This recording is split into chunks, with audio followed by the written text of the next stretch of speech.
Hello, everybody, and welcome to the Maurice Brown Comedy Show. We have a special guest for you all the way live, ladies and gentlemen, on the Maurice Brown Show.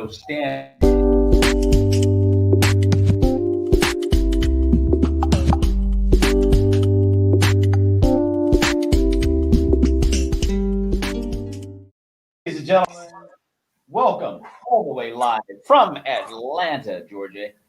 A very funny comedian I met a few years ago down in Charlotte, North Carolina at the Living on Laughter Gospel Comedy Association convention. Very funny gentleman. He has the ability to write and make people laugh at a very young age. He discovered this ability, and his dad showed him one episode of Flip Wilson, and it was a wrap. He's been all in ever since. Hooked. Now he travels all over Atlanta and the Southeast region performing comedy. You can see him in movies such as Drumline, Footloose, and co-star in a national promotional spot on BET. Ladies and gentlemen, please welcome the very funny Danny Successful Simmons. What's up, Danny? What's up, everybody? Maurice, thank you for having me, brother. Hey, man, this is a joy, man, to have you on the show. Like I said, I hadn't seen you in a minute, dude. It was 2016 where we met in Charlotte, and you're very funny. They had a big contest down there, and you and Wellington Juku, I think, were the two finalists excuse me, in that contest. Both of you guys are hilarious. And so I hadn't really seen you guys much other than, maybe every now and then on social media. What's been going on, bro? Specifically during this time, a whole lot of virtual everything. Right. How do you like performing? I'm sorry, go ahead. What was that? Virtual schooling, virtual teaching, virtual shows, even virtual church. Yeah. Yes. Yeah. Hey, Candace, thanks for tuning in. I appreciate it. That's do you know Candace by any chance, Danny? No.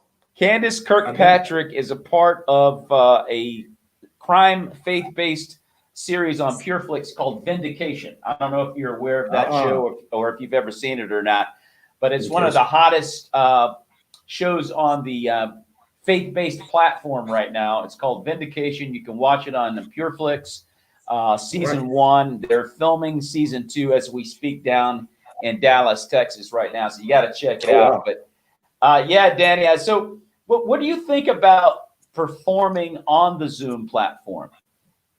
Well, I had the chance to do a couple of shows with a very prominent comedian, Jason Earls of the Christian, you know him, Christian Comedy Association, one of the presidents. And one of them was really good, and one of them was, we had to repeat it because of some issues.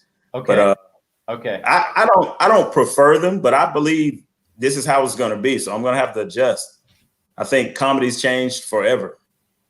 You know what? I think it has. Like I said, I got some comedy buddies in Miami. They're telling me that they're kind of going ham, and they're like all back to doing everything the way they were before. But most people are not doing that. A lot of shows are outdoors. If they are gathering and they're spaced out, they're social distanced. And you know as well as I do as comedians, we don't like people spread out because it takes away from the laughs a little bit.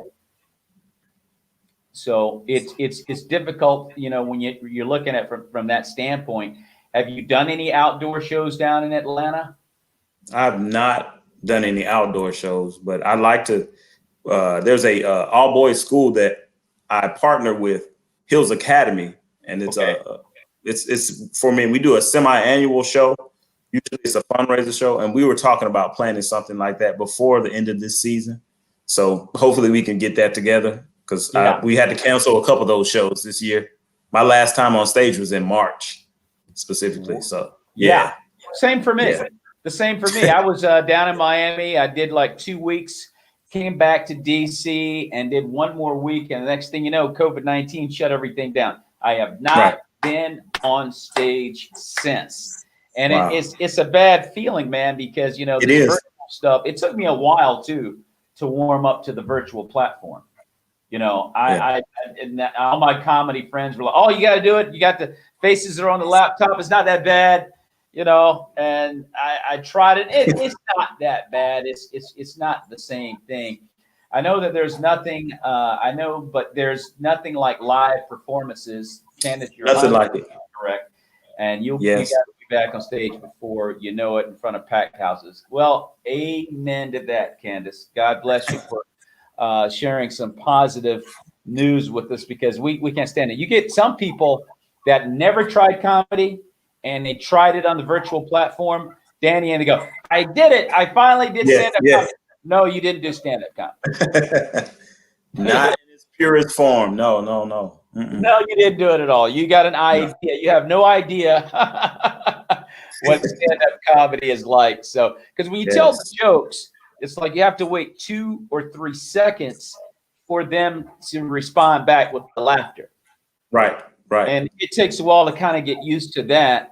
And then once you get the rhythm down, okay, all right, there's going to be delays. There's going to be, you know, a little bit of silence between your. Once you get that rhythm, it's not that bad, and you can kind of have fun with it. So I guess I could get used to it. I mean, I'm just really craving the live stuff. So Candace, thank you for the positive words of encouragement. The connection with the audience is different. If it's a good Wi-Fi connection and you think you have a great one and you tell a good joke and people are just sitting there, you say, okay, you didn't hear me. I thought you didn't hear me. No, the joke just wasn't funny. It just wasn't funny. It just wasn't funny. You got to keep it going. You know, now this one is over here eating chicken noodle soup. That one's talking to his grandmother. And this one's like, is this really happening? Arguments going on in the background. But it's still fun though. I've been enjoying it. I mean, I've just accepted the fact that this is going to be a new platform, so I've been having fun with it. It's really not that bad, and I think it's going to a whole other level. Like this is a wave that we just all have to catch.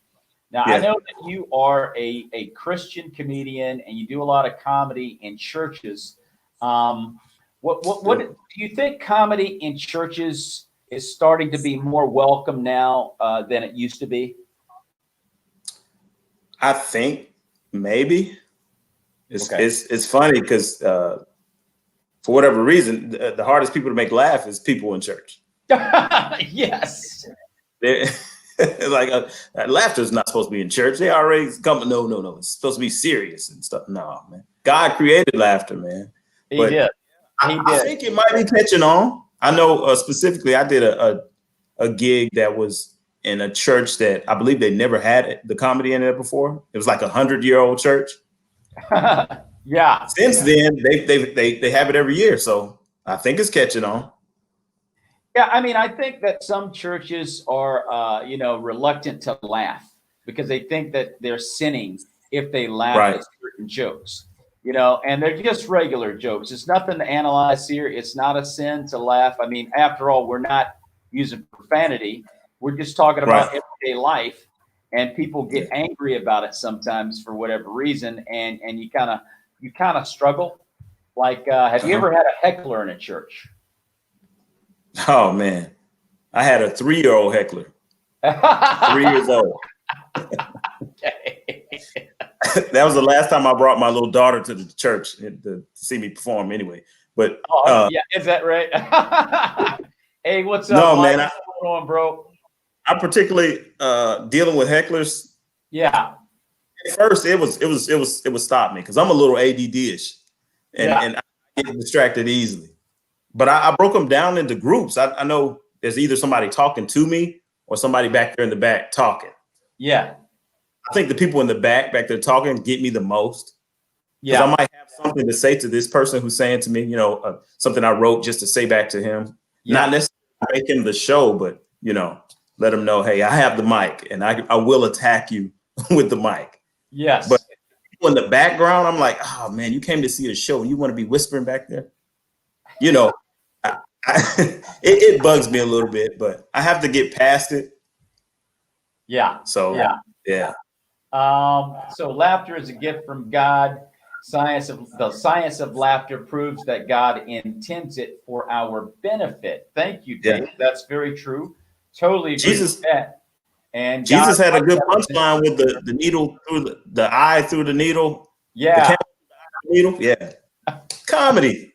it's comedy. Comedy. Jesus had a sense of humor, dude. There's no question Yeah. about it. And all of the lessons that he's teaching, you have to believe that there was some humor, like tongue in cheek stuff going on in there.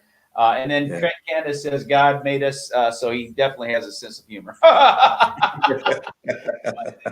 Look, God loves to laugh. There's no doubt about that. I just think that when you're and you know what, when you're in church, it's like there are some comics, Danny, that like make jokes right out of the Bible. Like they'll make jokes about the stories Right. Jesus told. Right. They'll make jokes about Moses and different things. And there's a place for that. There are guys who do it and they're really good. Mm-hmm. But I just like to talk about everyday life. And that's where you can kind of get in trouble in church when you're just being observational about everyday life. Right. And people can kind of get the wrong idea about it. Yeah. But it's I think it's getting better. I think more churches are starting to accept it. You have guys like Michael Jr. out there and Mm-hmm. John Chris. Thank God, everything is kind of gotten to a good place for him. He's back doing comedy, but there's Jeff Allen and a bunch of just good, clean comics out there that are doing really well. But we're still, Danny, a work in progress still. We're not there yet. You know what I mean? No, not like mainstream. I mean, no, it's not like mainstream. I was at a show and I was telling a story that my wife experienced on the interstate with a guy, and she saw the guy run out of his car. He was in an accident. He had on a fishnet shirt, and so I turned it into a joke, right? Right. And I forget the joke is so old I don't even remember it, but I had everybody laughing about the story, and the booker came onto the stage and said, "Can you apologize? You just offended my nephew, and he's gay." And I go, "Oh, now I'm lost. I'm completely lost now, right?" And I'm like, "Yeah, okay." And I apologized to him, and I just kept going. For some reason, it didn't bother me. It didn't throw my rhythm off. I kept going, and I did pretty good. And at the end of the show, everyone came up to me and they were like, "Why did you apologize? That joke was funny." Yeah, right? yeah. The joke was hilarious. You shouldn't have done that, right? He said it's his fault because it turned out that guy had on a fishnet shirt as well. Hey, Danny, I didn't even know the guy was in the venue. I never saw it. First of all, you can't be sensitive if you have on a fishnet shirt. No. You want somebody to say something. Yeah, I mean, honestly. Well, that's what the folks in the venue were saying to me. It's like, it's his fault for wearing a fishnet shirt to a comedy show anyway. Exactly. You don't have to apologize. People got mad at me because I apologized again. I think he felt like going to a comedy show with that shirt on. He had some privilege because the booker was his cousin, and she had his back. Right. That's it. Yeah, that's so. Why are you wearing a fishnet shirt to a comedy show? Exactly, Dave. Exactly. I didn't get it.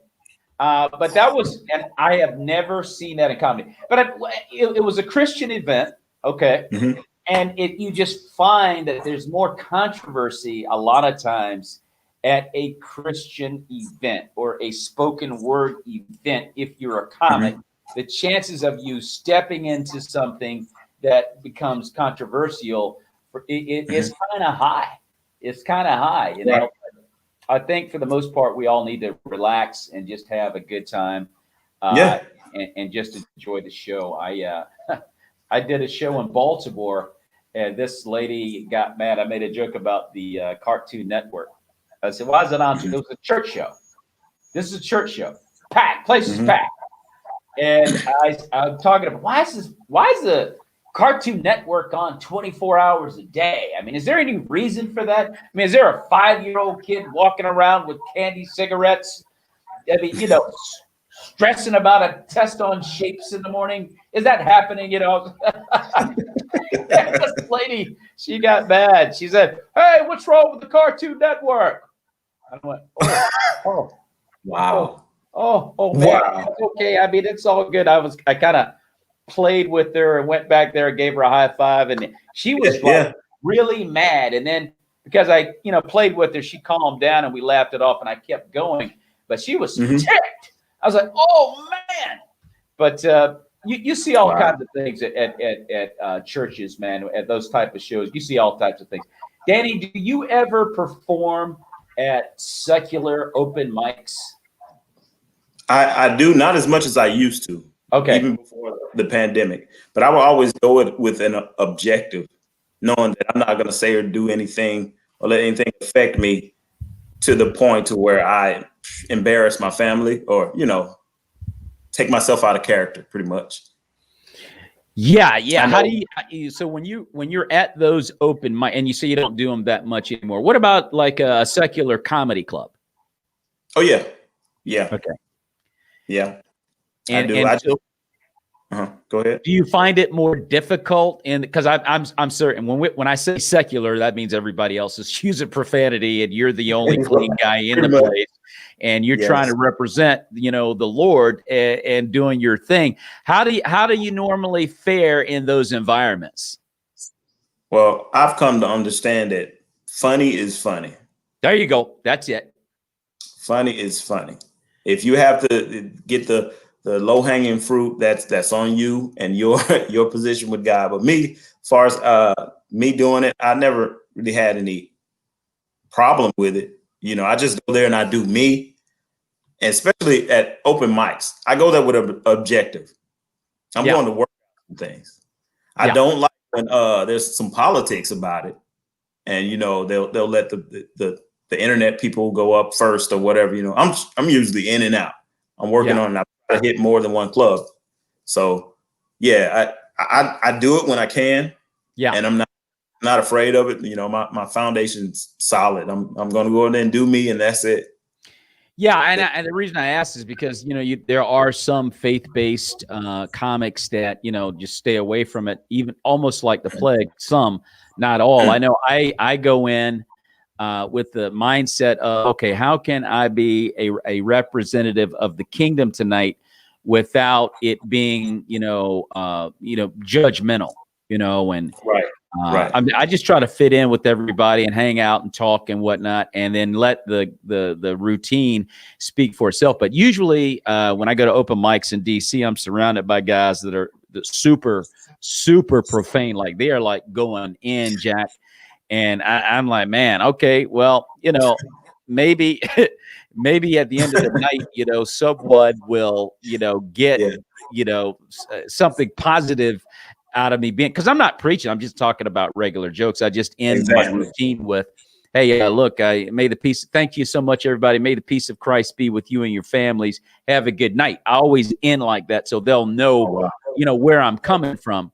But other than that, the set doesn't consist of anything that's, preachy at all. It's just everyday life. I did a show once where there's a comic, a female that heckles all the other comedians. Every show she goes to, she does this, right?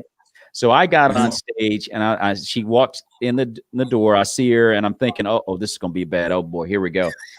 And she not only did she not say anything, get this, she came from the back of the room and she started walking towards the front and sat down right in front of me. And I'm going, oh boy, what's about to happen? But I'm still doing my routine, and she didn't bother me at all. She played nice. And at the next night I saw her, she motioned me over to her table. She said, hey, look, I want to thank you for that set because I was talking about relationships. The joke was about relationships. Like, you got to marry smarter. You got to date smart all the time. Dad, you don't have to tell me that. It's very obvious you dated smart.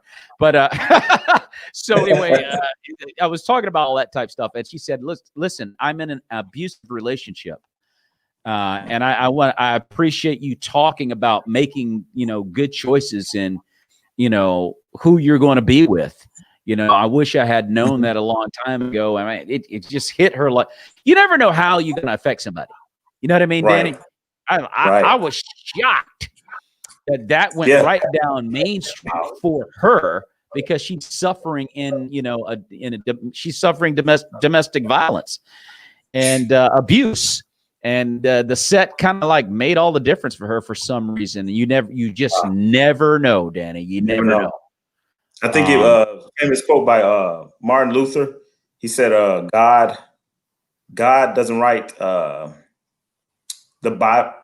gospel and the Bible alone. I think he said it was in trees and flowers and clouds and stars. Yeah. So you never know. You never know what you never know. If you just shake somebody's hand in the club, you never know how it'll make them feel. You just don't, man. If you just go, okay, Lord, we're going in, take over. That's my prayer every time. That's my prayer. No matter where I go, allow them to see you through me. That's it. That's it. Danny, how did you get started in comedy? Oh wow! Believe it or not, it was at a variety show at church. Okay. In 2011. Yeah. And I was bit by the bug, but I didn't straighten up and get my stuff together until about 2 years later. And that's when I met my wife, and I started making awesome decisions after that. She said, take some classes. Yeah. Serious. Yeah. That's usually when we get it right with the decision making once we get married. So that I totally understand that. When you did the variety show though at church, was it on a dare? I mean, what made you get in there? Well, I'm a natural performer, being that I played in the illustrious Maurice Brown College marching band, which was in drum. Yes. So man, how did you get in that film? By the way, I actually went to the school. Oh, okay. Wow. Nice. We in fact played ourselves. We just celebrated our homecoming this past weekend. Yeah. Shout out to them. But I know I forgot the question. Say well, again. Yeah, no, first of all, Drumline, I got to tell you again, dude. I didn't say I love Drumline. I love that film Drumline, dude. It was so true to what happens at HBCUs. Yes, sir. And the marching band. I mean, it was right down the money. It was right on the money. But what I was asking, how did you with the variety show? You said that was your first time doing comedy. I didn't know if you had done it on a dare or what was it that motivated you to actually get in?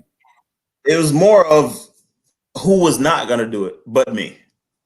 Okay. Who was going to do it? So it was expecting it. It was like, okay. Yeah, every time they do an event, and it was like, okay, then you're gonna host and blah blah blah blah after that. So serious. I took some classes. And you were also in the movie Footloose, correct? Yeah, the remake. I served in the Marines as well. Okay, so, as well, and I actually played a Marine in the movie. And you can actually catch me on the deleted scenes of that movie. It was the remake with Dennis Quaid. Okay. Yeah. So. Very, very impressive stuff, man. That's a heck of a accolade or two to have on your resume. There's no question about that. So you're doing comedy down there in Atlanta. Now I'm in DC, and I've been to San Diego. I've been to Miami. DC is a different. There's a different kind of vibe in DC comedy. I'll get into that a little bit later. What's it like, the Atlanta comedy scene? What's it like down there? Well, much like you, I've been around West Texas. I've been to the Midwest, St. Louis, Carolinas, Tennessee, and Atlanta's got them beat by a long shot, if I say so. Yeah, it's I used to. Atlanta's a pretty hot comedy town, no question. It is, man. It is. It's like a melting pot. Whatever you want, they have it here. You can catch the weirdo comedy, the faith-based comedy, the raunchy, the cuss after every 2 or 3 words. You can catch it all here. Yeah. So, and I didn't know how diverse Atlanta's comedy scene was, but I've heard nothing but good things about it. I know in Washington D.C., dude, it's like D.C. is more of a theatrical town, to be totally honest with you. Okay. You know, this is a town for theater. Comedy's cool and people come out, but it's so political that the jokes have to make sense. Like, you know, everyone is cerebral in DC. So the joke is they check off everything about, okay, good. Okay, check that. That's fun. Yeah. It all has to check out. And you're kind of like, dude, man, relax, man. This is just jokes, man. Take it easy. But it actually makes you a better comic, you know, and a writer, because you know that all your stuff's got to be lined up. It's not like, and this is not to say anything negative about a Chicago or a Miami or a New York or other good comedy towns like Philly and Boston, but they just want to have fun. I mean, as long as you got some stuff that works, that's all they care about. You know, they're not really overthinking it. But I didn't know that Atlanta was as diverse as you described there. I would love to see what it's like down in Atlanta. Have you ever done comedy in DC? I have not. I believe the Living on Laughter was up there maybe a year or 2 ago. Did you go? It was in Maryland oh my gosh. Okay. I want to say it was the year before. It might have been 2015 that it was in Maryland, because I remember Marcus D. Wiley was the because when we were there, it was Akintunde, right? Right. Pretty much he was the host for the big show. It was Akintunde. So Marcus D. Wiley was there in DC, actually in Maryland in 2015, and then 2016 or 17 they went to Philly with it. And I didn't know if they were going to do it on the virtual platform this year. I had Roxanne David, who is the president of LOL. Oh, you gotta love Roxanne, dude. Miss Clarice. She came here and we did a show together. She's a riot. I love her. She's like my funny auntie. My funny auntie. She could be, and she's like a nurturing mother of comedy. You know, she really is, man, and she will do anything for you to help your career, to put you in position to advance. She'll go to bat for you. She's a loving person, and she's just mama. When you go to any of those LOL GCAs, that's kind of how I look at Roxanne. She's just mama in the house, and she's got everybody's back, and she's gonna make sure the weekend goes well. You know. Yeah, she ends every sentence with baby. Ends every sentence with baby. Yeah, how you doing, baby? What you need, baby? That's Miss Clarice, dude, all day long. Yes, and I thought they were going to do this on the virtual platform this year, and well, of course, it caught everybody by surprise, and they decided not to. And if this continues, I think maybe next year they're probably going to do it on the virtual platform. Now, I've never been to the CCA, and I know that you've been a part of that organization as well. That's the Christian Comedy Association. Yes. And people like Rhonda Corey and June Von Colson and Robert G. Lee, Kenny. Of course, Kenny goes to LOL, GCA, and CCA. But I've never been there to one of those conferences. What's it like over there? I think this is the second year they had their first African-American president, in Jason Earls. So right. He's issuing in a lot of different things, and they had a round, not like a round robin, but a like circuit of comedy clubs that were run by comics during the sessions with the town that was there. So people in that town would come out and see the shows after we done with our breakout sessions and stuff. It was awesome. It was awesome, and I guess we're gearing up to do it this year, but you know, COVID happened. But COVID happened, and I would suspect if this continues, Danny, I would suspect that they're going to do it on the virtual platform next year, more than likely. I don't think there's going to be much choice in the matter. But I mean, I know they could pull it off. You know, I know they could pull it off. Robin O'Brien told me about what's his name, the president, Jason Earls. And she mentioned that, you know, I've never met him. I've never met him. I know that he's highly thought of, and he's very funny, you know, is what I've heard about him. I would love to have him on the show. But I don't know too much about Jason. Have you seen him on funny. Fervent and funny? That's who he is. He's urban. Fervent. Yeah. I gotta do some research on him. Very intrigued about him. So tell me a little bit about how your faith influences you as a performer, Danny.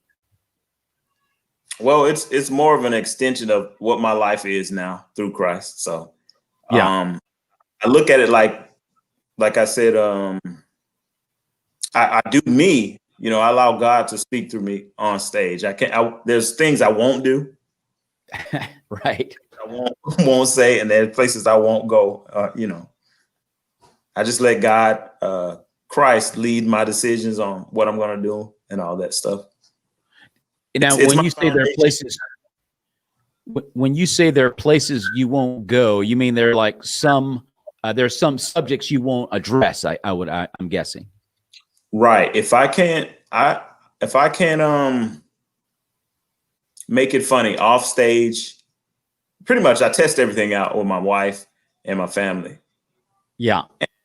If I'm not good with it before I get on stage, like I can't go with the emotion of no resolution to a joke and then get on stage with it. Because no, you can't do that. I leave it open. I leave it open to, you know, maybe a heckler or say something that'll trigger me, and you know, I can't do that. But my foundation, it's pretty strong, and it keeps me from doing a lot of things. Like I've turned down shows when people specifically ask, "I need a raw, raunchy comedian." I'm like, I look at the dollar signs and everything, and I'm like, you know, I don't do that, but I can recommend. Right. And you got to know you have to know your boundaries, Danny. You got to know your boundaries, and you got to listen to your family. You know, exactly. I did a show, a spoken word event. I was bouncing the jokes off my family as we were driving to the show. And my oldest son was like, "Yo, Dad, I wouldn't tell that one." Right. You're like, it's a joke that, because there are jokes you can tell in a church that are not, let me rephrase it. There are jokes you can tell in a comedy club that are really, really funny. And it's not a dirty joke. It's just a relevant joke to societal norms. Right. And it's really, really funny. Love it. But you cannot tell that joke necessarily in a church. It all depends. And so I got up there and I started my performance, and Danny, dude, I ain't gonna lie, I'm killing. The flash bulbs are going up, right? I'm telling these preacher jokes, man. And I'm like, oh, wow. Because, you know, as comedians, man, we can't help ourselves. We push boundaries. We just can't help it. I mean, it's just the way I'm wired. I can tell you as a comic. And so I said, okay, I got them. They're loving me right now. If I pull the trigger on this joke and they don't like it, they'll forgive me. They love me. Right? And so I let it rip, and I lost him, dude. It was a wrap, Danny. It was a wrap. Totally respect you guys. I'm accountable to an audience of one, and like you, turned down far more work than I say yes to, but don't want to displease my Savior. And at the end of the day, that's what we don't want to do. We have to honor Christ, right, in everything we do. And so you have to go, all right, well, you know what? Note to self, Thanks, Dave. Comedians, the only ones who can get away with killing in church. That's a good one. That's a good one, Dave. I like that. But Write no, that I said, oh man. So I'm never going to tell a joke like that in a setting of a church again. Yeah, because it's like, oh man, that really. And the thing is, as comics, like we have, depending on how much of a boundary pusher you are, will determine whether or not you have to learn the hard way. But I should have listened to my son in the beginning. He's like, yo, Dad. Nah. Yeah. But no, you got to listen to your family, Danny. They got great advice. My wife, man, half my jokes come from my wife. She's very quick-witted, and I got a lot of stuff. Family's huge, man. Family, if anybody's going to have your back, it'll be your family. Yes, exactly. And if you incorporate them into what you're doing, you'd be surprised at all the gold nuggets you can get from your family. Yes. But I like the fact that you know what is a bad. It could be potentially a bad, like a heckler. Okay. How do you deal with them? I usually have something lined up for people who attack. Okay. But like earlier, the people in the back, I'll try to bring them into the joke some kind of way that the people are whispering in the back. That's more distracting than the person that comes at me, Right. And I struggled with that at first. I know better how to deal with it now. Just ignore them, So I know when I first started, I was killing, and some part of the joke, it was the audience participation. Everybody was standing or something like that. I addressed the person who wasn't standing. Not only was he in a wheelchair, but he was deaf. Oh my goodness. So, but he was laughing. So that blew me away. I didn't know what to do. I didn't know to apologize or thank him for laughing or, go help him to his car or whatever. It was crazy that day. I was like, seriously, what? Wow. What an awkward spot, right? Very awkward. Very awkward. Very awkward. So Dave Ebert says the only time you don't listen is when family says, here, you can use this one in your little comedy show. Oh, that's the time when you don't listen, Dave. You're right. Yeah. But that sounds like that would put you in a really awkward position, Danny. Wow, man, that's tough. It did. I didn't find out till, I was meeting everybody afterward, and I was like, oh, I'm so sorry. Somebody had pointed it out. I was like, no, he's deaf. He's in a wheelchair. Well, why would you bring him? I don't know. Okay, sure. He paid to get in. I'd have to have a conversation with him to see, how everything went for him. Yeah. I was offended for him. I didn't know if he was offended, but Right. Man, that's tough, dude. I ain't gonna lie. That's tough. But when you're dealing with someone, because secular comedians, there are guys out there, as well as I do, Danny, that if you heckle them, if you get in their way while they're trying to do their set, they're gonna make their set all about you. Yeah. And man, they will destroy you. I mean, I know comics that will destroy a heckler, dude. Yeah, and of course, being faith-based people, we try to take the high road. I always try to take the high road when someone's starting in, and I try to appease them. Usually, they think they're helping you because if you go to a secular club and they've been drinking, they think they're helping you because they're amped. They're just juiced. They're like, I'm having a good time. And you say, you know what, but dude, wait a minute, you're gonna love how this ends. I'll say something like that or whatever. They'll sit down. I gave them a little bit of attention. And And I had one guy charge the stage one time, and he charged, this black dude, he charged the stage, and I said, everybody got nervous in the place. And everybody, it's okay, it's okay, it's okay. He's excited. After the show, we're gonna go chase Pokemon. It's okay.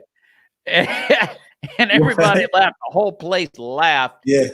And he sat down. So I didn't have to be mean. It was a very safe joke. And, he went away because he was embarrassed. Everyone was laughing at him. And he went back to his seat muttering, and then he shut up. But no, I didn't know if you had a method or a process that you would have in dealing with someone that's just being mean and interrupting. I haven't had someone like that specifically. Oh, well, okay. I at an open mic, the server said something and on his way back through, and I kind of saw right through him. He was the guy who wanted to be in my position. Okay, I got you. I addressed it once and then move on with the show. I think he did it the following week, but after I got off stage, he was like, "Yeah, you were good, man," and I could tell he wanted to do this. So I kind of encouraged him. So, and that was the Christ in me, because the old me would have just went off on him and told him, "Hey, get your $2 making self out of here." And hey, Danny, let me tell you, and I love what you just said. I think that's the case with most hecklers. They wish they could be up there. Right. And actually, they think they're better than you. They think they can do a better job than you, right? So they do it from the audience. Mm-hmm. And invariably, a lot of times they'll get people laughing at them. I had one guy, a buddy of mine, he was doing a show. This guy heckled him and said he actually said, "I could do better than you." And he said, he took the microphone. He said, "Be my guest. Come on up here." And he gave the microphone to the guy, and the guy was gullible enough to take him up on the offer. And he went up there and he bombed for 3 minutes so badly to the point where he tapped out. Wow. He just tapped out. He said, he walked off in total humiliation and embarrassment. Now I was taught never to do that. Okay. Ever. I mean, because you're supposed to own the stage. So never. I got you. Yeah. I was told never to do that. I've seen that happen. I agree with you on that. It was kind of weird that the way that it unfolded, because you don't normally see that kind of thing happen. And I think that he was just frustrated because I don't think he wasn't really doing well anyway. And I think he didn't know what to do. And he dared the guy to come on up. Anthony Anderson from the show Blackish, believe it or not. When he just started doing comedy, he was with, The Rock used to be a comedian back in the day. He's with Jamie Foxx and a lot of guys when they were just starting out. And Anthony Anderson was actually one of those guys that was heckling. He was on the list to go up at an open mic in LA, but he was heckling the guys that were on stage, and everybody was laughing at him at all of his little jokes. So when it came time for him to go up, he said to himself, "Oh, I'm already proven that I'm funny. I don't have to go up there now, right?" But he went up there anyway, right? And man, they started heckling this guy as he's walking up to the stage. Everyone in the place heckling Anthony Anderson. And then when he grabs the mic to start a set, they cut the lights out and continued to heckle him. I mean, the place lambasted him, right? Wow. And he went. So when it was over, he went to the bathroom and he was like just shaking uncontrollably. It was so bad. It was such a mortifying experience. Wow. And I think another comedian came into the bathroom and said, "Dude, you will never forget this night. Make sure you never, ever forget this night, because it's going to make you a better comedian." Wow. And look where he is now. He's a national comic. He's been in all these films and on and on and on. But comedy is a brutal game, man. It's brutal. And if you really love it, you'll adjust. You're like, okay, note to self, don't ever do that again. You know? Yeah. Don't ever do that again. What I've learned is I can remember one of the lessons from I think it was LOL conference is, comedy usually comes from pain. It does. It does. And if you're not healed of that pain, you can't joke about it and make it a performance. That's the last thing you can do. If you are not healed, if you have not reconciled and resolved that conflict, exactly. You can't get on stage.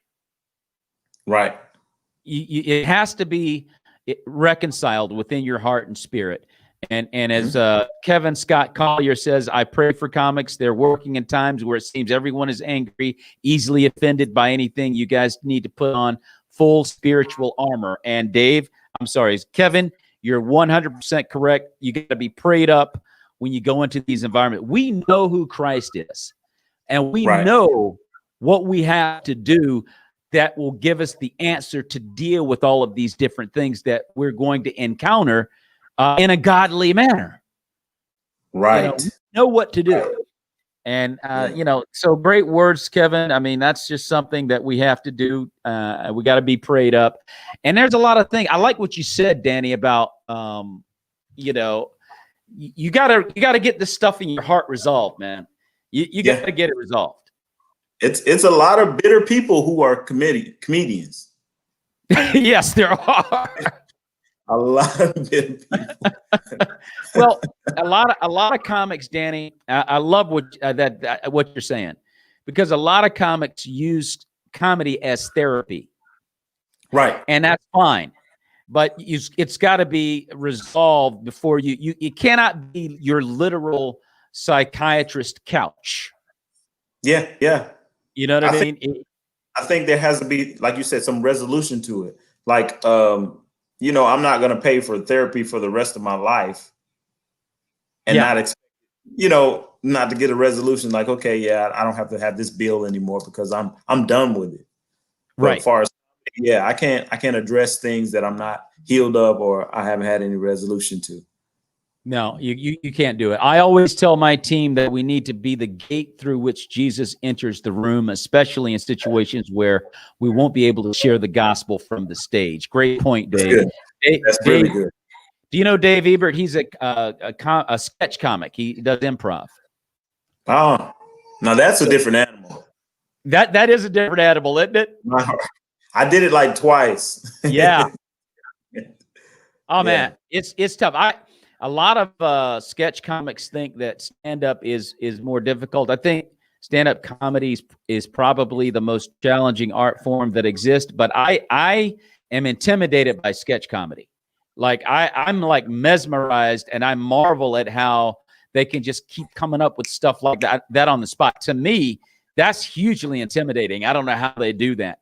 Much props to sketch comedians, man. Yeah. The difference is they kind of have a team, whereas comedy it's just you and the mic. So it's you, Mike, and your jokes. But it's different, man. It's different. Do you know the comedian Nikita B? Yes, she was at the. Yeah, she was. She was there. She was there. And she talked about a time, I don't know if it was at the conference where she shared this story, but I do remember her sharing a story about unresolved conflict before you hit the stage is a recipe for disaster. That's it. And she did that once. She was talking about some issues that she was going through personally. And Nikita B is hilarious, dude. She is hilarious. Yeah, hands down. She was trying to work that joke out on stage, and it didn't work because she didn't resolve conflict. And that's what she learned. She learned that, hey, deal with the problem first. Then you can put it on stage. Yeah, now it's ready to serve. Yes. So great point, Danny. I love it. Improv is easier because I have support when I get stumped. Stand-up is harder because you have a script and a plan. And that I would agree with as far as sketch comedy because, okay, well, I have 5 or 6 other people I can fall back on if things do go south for me, or if I get stuck, they're going to help you out of it. So from that standpoint, yeah, I guess there's a cushion that you do have, but I just think I just find it more challenging to do that stuff like that right off the cuff. Like, man, my gosh.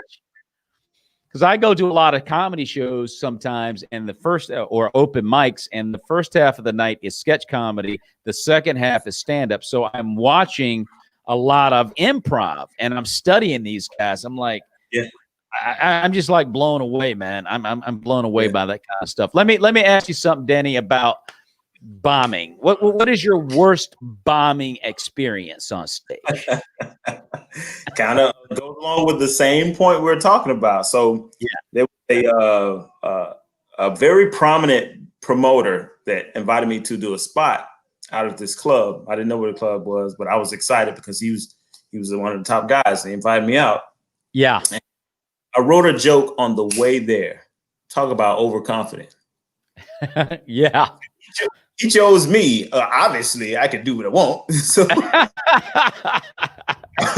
I'll improv. So yes. I got up there and I did a joke. I think it was a police brutality joke. Okay. So yeah, it was fresh, really fresh, and fell flat. I opened with it. Oh man! Oh my gosh! It was an urban room too. It was an urban room. I can do this. These are my people. These are my people. So it felt that's funny. I love it. It threw everything off after that. Yes. I just immediately went to my biggest joke, and then I resulted just talking about people. And man. Too bad when you say that's my time. You got 15 minutes left. Oh my gosh. Yeah. That's a tough one right there. That's a true bombing story right there, Danny. Walk all the way back to my seat back in the VIP. Oh my gosh. And I got out of there. I was like, man, I'm not sitting in this. I'm not hearing it. Last time I heard from the promoter, last time I did a joke. Yeah. I don't like to sit in it, as far as like bombing. I want to quickly fit it, but later you have to break it down and dissect it. So I did that. You got to do that, and that's the brutal part of comedy. You really don't get better unless you bomb. You're not going to do well every time, and there's so much to learn. You have to bomb to learn it. And it's excruciating. It's excruciating. I was going to ask you too, like when it happens, do you brush it off immediately, or does it take a couple of days to get over? I think it took a day because I quickly got out of the environment, went to another club, and I was like, yeah, I'm fresh. I'm put that behind me. But at home, I dissected it because I talked to a couple of friends. I told them, comedy friends, I told them what happened.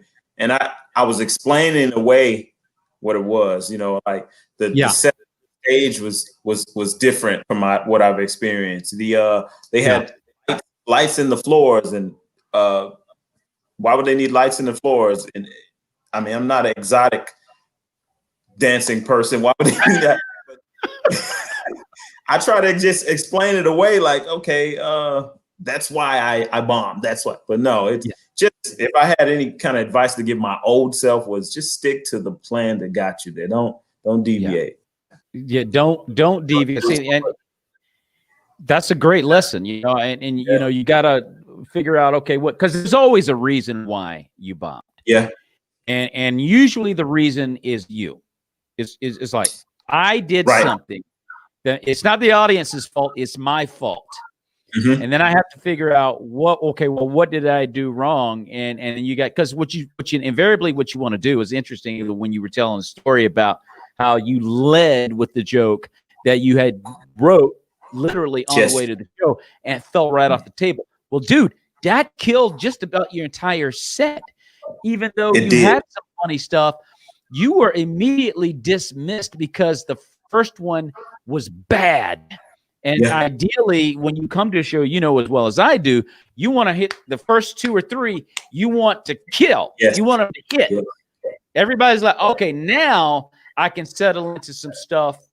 If you're trying to work some things out, or if you're a storyteller, like I like to tell stories. So now I have their permission to tell a story. They will listen patiently because they like me now. Yes. Yes. So you have to get the audience's permission to tell a story. You gotta make them like you right off the rip. And right off the bat. And if they do, man, you got it. You're gonna do well, especially an urban room, dude. You go to an urban room, man, and woo.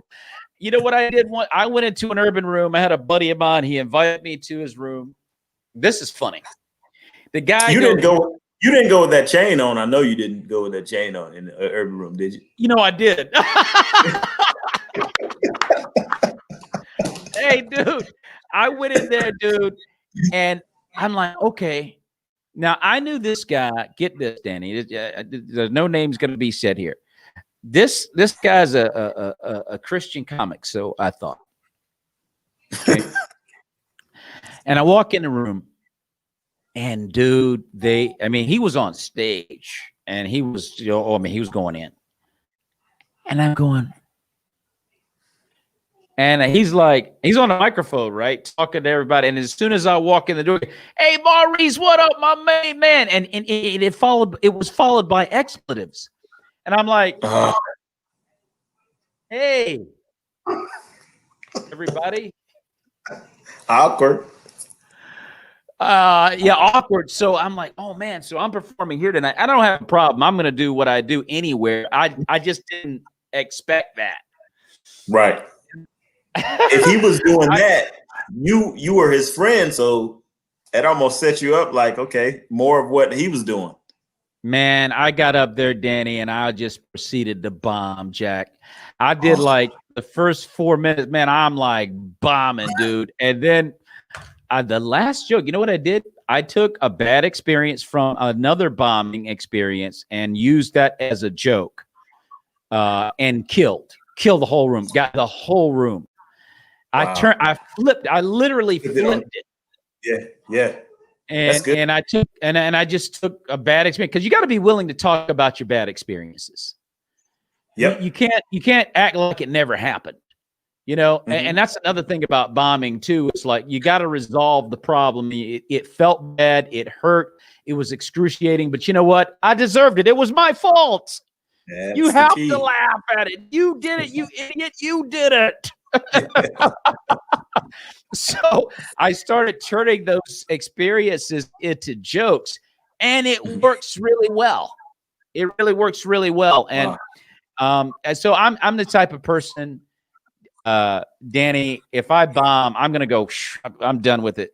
But I have to look at it one time on video and find out, okay, what did you do, man?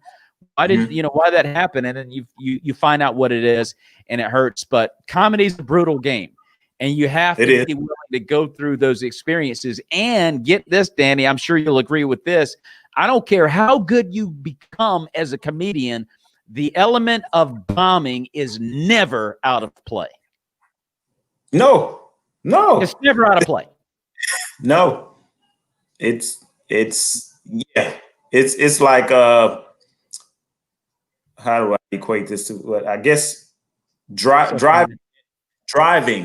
You're eventually going to get into an accident, whether it's your fault or not. Oh yeah. You're going to have an accident. You're going to wreck the car. You're going to wreck that thing. It may be a little accident, or might be a big accident, but you're going to eventually happen. It's going to happen. It's going to happen. Yeah. And if you can't handle it, you won't continue to do comedy. I mean, people that stay in it for like 5, 6, 7, 8 years and beyond, these are people that are just sold to comedy. They love it. I mean, it's just in you. It's just something about it where you got to do it, or you can't survive it. So people that say, I want to try comedy, or you have those people that heckle, they think they're better than you and they can do it better than you. I'm like, try it. Be my guest. Try it. Because you'll find out very quickly whether or not you can do it. Yeah. Once those people get done with you, you'll know. You'll know whether or not you really can do it or not. And I love it when people find out on their own, Danny. You know, just go, man. I don't even warn them. I'm like, hey, give it a shot. You might be pretty good. Yep. Try it.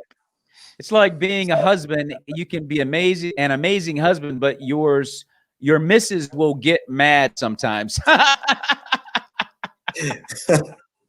That's a good one, Dave. That's a good one, man. Inevitable. Hey, Danny, look, man, this has been great chopping it up with you, man. I wish we had some more time, man. This has been great. But we're going to be on Roku TV tonight at probably maybe around 5 p.m. this evening. This will re-air on the Creative Motion Network on Roku TV. Okay, so, that's great. What's up? So, look, can you tell the fans how they can follow you on social media before we get out of here, or contact you for booking?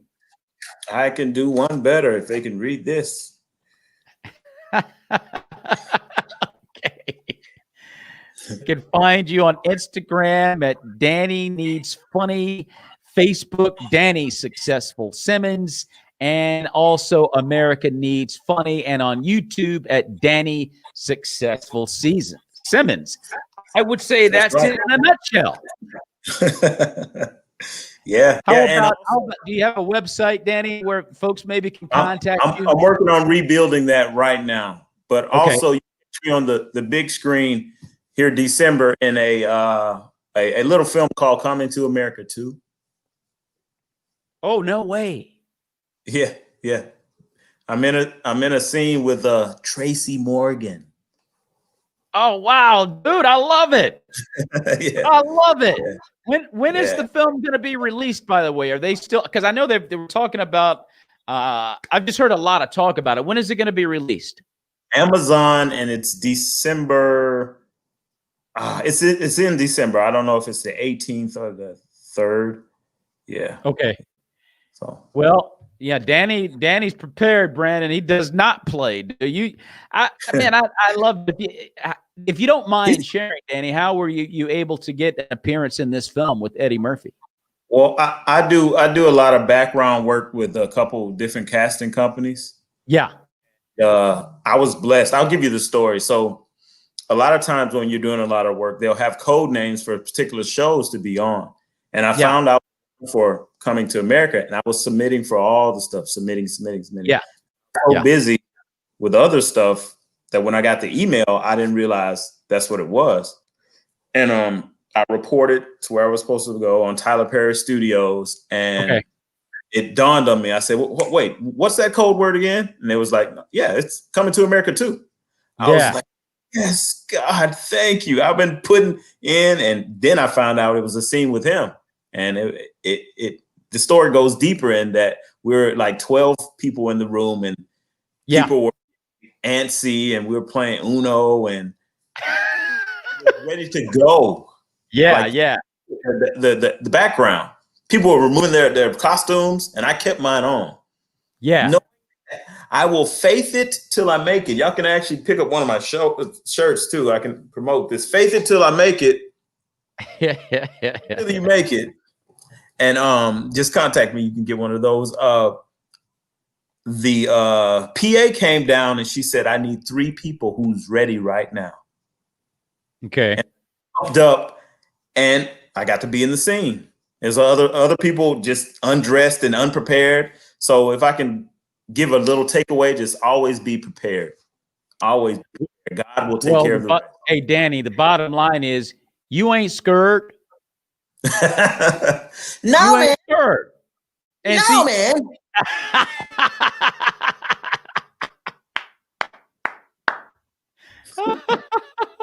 No, man. You look, dude. I'm telling you, you got to be in it to win it, man. I mean, when you get that opportunity, man, you got to be ready to roll. There's no, nah. This is your time. You ready or not? That's it. And so you got it, man. And one more time, real quick, Danny. When can folks see this again? It will be in December. It's releasing on Amazon. Amazon has. So it's going to be a straight to streaming. Yeah. Okay. Got it. That was the thing that I was wondering about because of the COVID-19 situation. Hollywood's in trouble right now, dude, really trying to figure out how they're going to get their films out. That's why I said I think we're going to a new form of entertainment through the virtual platform. So Coming to America 2, ladies and gentlemen, with Danny Successful Simmons. He'll be in that film, and you can see it on the Amazon platform in December. Coming to America 2. I was also in some Marvel flicks as well. You'll see me in some of those, and those are probably going straight to streaming. Falcon and the Winter Soldier. Yeah. And I think That's so it. And there it is. I mean, the bottom line, dude. I mean, and we're gonna be watching it on the virtual platform because I think the Marvel Universe Studios they had a bunch of films that were going. Well, I know they were going to release Black Widow this summer, which was released, and they could not do it.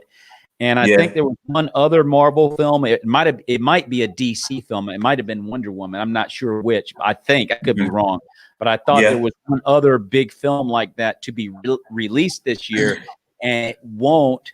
And now they're thinking about putting them on because Hollywood doesn't want to put these films on the virtual platform, but I think now they're slowly and grudgingly beginning to accept the fact that this is what we're going to have to do.